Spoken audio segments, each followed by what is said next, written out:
అప్పుల బాధలు వెంటాడుతున్నాయా? అయితే 6 JVR వారి జాతిరత్నాలు ధరించండి. హలో అండి, అందరికీ నమస్కారం. నేను మీ కట్ట కార్తీక్.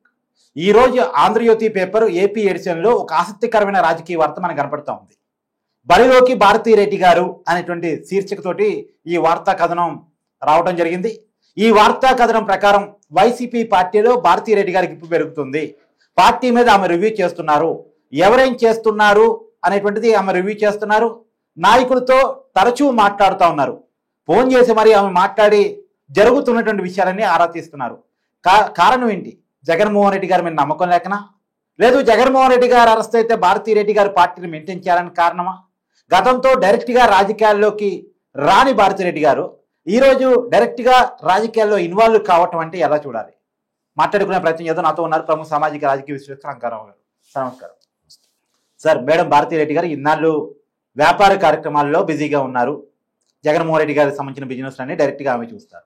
ఇప్పుడు సాక్షి మీడియాను కూడా ఆమె చూస్తారు. ఇది పక్కన పెడితే ఇప్పుడు డైరెక్ట్గా రాజకీయాల్లోకి ఇన్వాల్వ్ అవుతున్నారు. పార్టీలో ఎవరేం చేస్తున్నారు, ఎవరికేం బాధ్యతలు అప్పచెప్పాలి కూడా మొత్తం ఆమె డిసైడ్ చేస్తున్నారు అనేటువంటి వార్త ఈరోజు ఆంధ్రజ్యోతి పేపర్లో వచ్చింది. ఎలా చూడాలి ఈ వార్తని? నాకు తెలిసినంత వరకు 2019 మార్చి 13వ తారీఖు నుంచి ఆమె రాజకీయాల్లో ఉన్నారు. ఓకే, నిస్సందేహంగా చెప్పగలను. మొత్తం చక్రం తిప్పుతుంది ఆమె. పేరుకు మాత్రమే జగన్మోహన్ రెడ్డి గారు. 2019 నుంచి 2019 మార్చి 13వ తారీఖు నుంచి ఓకే, అన్ని కార్యక్రమాలు, సీట్ సెలక్షన్ల కాడించి అన్ని కార్యక్రమాలు నిర్వహించిందే ఆమె అని చెప్పనైతే నేను భావించగలను.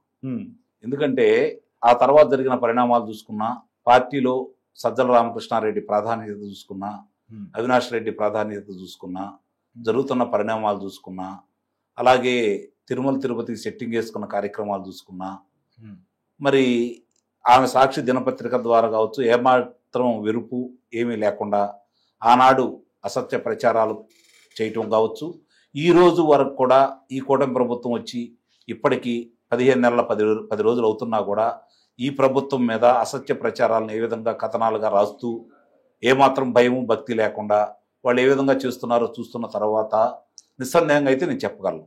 ఓకే, ఎందుకంటే జగన్మోహన్ రెడ్డి అనే వ్యక్తి వాళ్ళు ఏ విధంగా అక్రమ సంపాదన ద్వారా ఆస్తులు సమకూర్చుకున్నారో తీసి పక్కన పడేస్తే దాన్ని ఈరోజు కాపాడుకొని పెంచి పోషిస్తుంది, వాటి మీద ఆజమాయిషీ చేస్తుంది భారతీరెడ్డి అనేది నేను నిస్సందేహంగా చెప్పగలను. అంటే మరి జగన్మోహన్ రెడ్డి గారు కనపడే బొమ్మేనా? నిస్సందేహంగా. ఎందుకు జగన్మోహన్ రెడ్డి అవసరం ఉంది అంటే, రాజశేఖర రెడ్డి లెగసీని కంటిన్యూ చేయాలి అంటే జగన్మోహన్ రెడ్డి కావాలి ఆ రోజు. ఓకే, ఆయన ఏం చేశారు ఆయన తీసి పక్కన పడేసేయండి. ఆయన ఎలాంటి వ్యక్తి అనేది తీసి పక్కన పడేసేయండి. అంటే ఆంధ్ర రాష్ట్ర ప్రజలకి చెప్పండి, ఆంధ్ర రాష్ట్ర ప్రజలకి రాజశేఖర రెడ్డిని ఒక దేవుడుగా, పేదల పాలిటి దేవుడుగా ఆ రోజు పోలరప్ చేశారు. అవును, దాన్ని ఎక్స్పోజ్ చేశారు, బాగా చేశారు, ప్రచారం చేశారు. కాబట్టి అధికారంలో రావాలంటే జగన్మోహన్ రెడ్డికి రాజశేఖర రెడ్డి అవసరం ఉంది. అవును, ఈ రోజు జగన్మోహన్ రెడ్డి పార్టీకి భారం. అవునా? అవును. నిన్న జగన్మోహన్ రెడ్డిని చూసి జగన్మోహన్ రెడ్డిని ఓడించారు. జగన్మోహన్ రెడ్డిని ఓడించారు ప్రజలు. అదేనండి, అతను తీసుకున్న నిర్ణయాలను ఓడించారు. 100% జగన్మోహన్ రెడ్డి మీద ఉన్న వ్యతిరేకతే కదా. మరి ఇప్పుడు జగన్మోహన్ రెడ్డిని కనుక ముందుకు నడుపుకెళ్లారు అనుకోండి, ఓట్లు ఎలా పడతాయి రేపు పొద్దున? ఇప్పటికీ ఫేస్ ఆఫ్ ది పార్టీ ఆయనే కదా సార్ అనుకుంటున్నారు మీరు. నేనైతే అనుకోవట్లా. ఓకే, జరుగుతున్న కార్యక్రమాలను నేను చూస్తా ఉంటే నేనైతే అనుకోవట్లేదు. ఇప్పుడు ఇంకోటి ఏంటంటే, సహజంగా మా మీడియాలో ఉంటుంది, యాంకర్ పేరు కనపడతాడు స్క్రీన్ మీద, కానీ వెనకాల స్క్రిప్ట్ అంతా కూడా ప్రాంటింగ్, దాన్ని రాసే సబ్ డైరెక్టర్ వేరు ఉంటారు. అవును, ఇక్కడ కూడా అంతే జగన్మోహన్ రెడ్డికి. అందుకే కదా జరుగుతుంది. ఈ రోజు సజ్జల రామకృష్ణారెడ్డి మాట్లాడాడు. జగన్మోహన్ రెడ్డికి ఉన్న పవరు, అతని గురించి పోరాట యోధుడు, సింహం సింగిల్ గా వస్తుందని చెప్పని ఇప్పుడు దాకా బిల్డప్ ఇచ్చారు కదా. సజ్జల రామకృష్ణారెడ్డి ఆ విధంగా మాట్లాడితే నిన్న అవినాష్ రెడ్డి ఏమని మాట్లాడాడు? జగన్మోహన్ రెడ్డి గురించి ఎంత తక్కువగా మాట్లాడుకుంటే అంత మంచిది. ఎవరన్నారు? అవినాష్ రెడ్డి స్వయంగా అన్నాడు. ఇప్పటి వరకు వస్తే 30 సార్లు వచ్చాడేమో ఇక్కడికి ఆంధ్రప్రదేశ్ కి, అధికారం కోల్పోయిన తర్వాత బెంగళూరుకే పరిమితం అయిపోయాడని చెప్పి స్వయంగా మాట్లాడాడు. ఎక్కడ? కడపలో. మరి ఇంతవరకు చర్యలే లేవు ఇద్దరి మీద. అంటే అతను చర్యలు తీసుకునే స్థితిలో లేడు జగన్మోహన్ రెడ్డి. అవసరమైతే జగన్మోహన్ రెడ్డిని తప్పించే భాగంలో వీళ్ళైతే ఉన్నారని అయితే నేను చెప్పగలను. కాబట్టే ఇవన్నీ కూడా వెనకుండి చక్రం తిప్పి ముందుకు తీసుకెళ్తుంది ఆమె. ఈ రోజు ఆమె మీద కథనాలు వచ్చినాయి అని చెప్పని సిట్ వాళ్ళు చెన్నైలో మామూలుగా మొన్న జరిగినటువంటి ఈడీ సోదాల్లో ఆమె పేరు బయటకు వచ్చిందని, 2 కంపెనీల్లో ఆమె డైరెక్టర్ గా ఉందని చెప్పని చెప్తే ఆమె ఏంది, భారతీరెడ్డి ఎదురింటి సందిటి భారతీరెడ్డి పేరు మీద వేరే వాళ్ళు ఉన్నారు, వేరే మహిళ ఉందని చెప్పని తొలిసారిగా ఆమె ద్వారా మనం తెలుసుకున్నాం. ఈ రోజు ఆమె పేరు మీద ఇంకో మహిళ ఉందట, మనకు తెలియదు. మరి ఆమె భర్త ఎవరు, వాళ్ళ మామగారు ఎవరు, వాళ్ళ తల్లిదండ్రులు ఎవరు అనేది రేపు పొద్దున ఆమె చెప్పింది కాబట్టి త్వరలోనే అవన్నీ బయటకు వస్తాయి అని అయితే నేను భావిస్తున్నా. అంటే ఆ రోజు చెప్పేవాళ్ళు ఏది మామూలుగా మనకు సంబంధించినంత వరకు మోసిన ఉండేవాళ్ళు హిట్లర్ రూపంలో కొంతమంది ఉన్నారు, హిట్లర్ కనపడేవాడు కాదు, వాళ్ళ చేత నడిపించేవాడు అని చెప్పని మనం చెప్పుకున్నాం, కథల్లో చదువుకున్నాం. కానీ ఈరోజు ప్రత్యక్షంగా చూస్తున్నాం. అంటే పేర్లు పోయిన పేర్లు ఇంటి పేర్లతోటి అదే పేరు గలవాళ్ళు కొన్ని వేల మంది ఉంటారు. నేను కాదని అంటలా. ముప్పాంకరావు గారేగా రేపు ఏదైనా కాంట్రవర్సీ అయితే నా పేరుతో ఇంకోళ్ళు మా ఊళ్ళో చాలా మంది ఉన్నారు నా పేరు గలవాళ్ళు.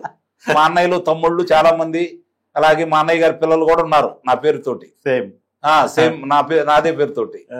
కాబట్టి అందుకే నేను చెబుతుంది, ఇప్పుడు ఆమె చెప్పిన దాని ప్రకారం వీళ్ళు అనుకున్నట్టుగా రేపు పొద్దున సాక్షి ప్రసార మాధ్యమాలకు లేకపోతే భారతీయ సిమెంట్కి కూడా ఆ పేరు వచ్చిదేమో చూడాలా. కేసులు ఏదన్నా ఎదుర్కొంటే ఇప్పటికే కేసులు ఉన్నాయి కదా, దాంట్లో మరి చెప్పాలా.